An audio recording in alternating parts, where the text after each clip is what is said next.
மலர் போன்ற பாதம் நடக்கின்ற போது நிலம் போல உன்னை நான் தாங்க வேண்டும்.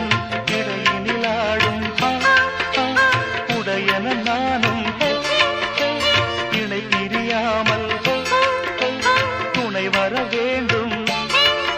உனக்காக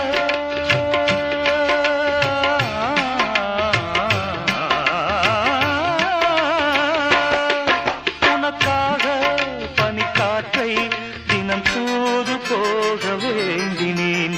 வாவெண்ணிலா உன்னைத்தானே வானம் தேடுதே.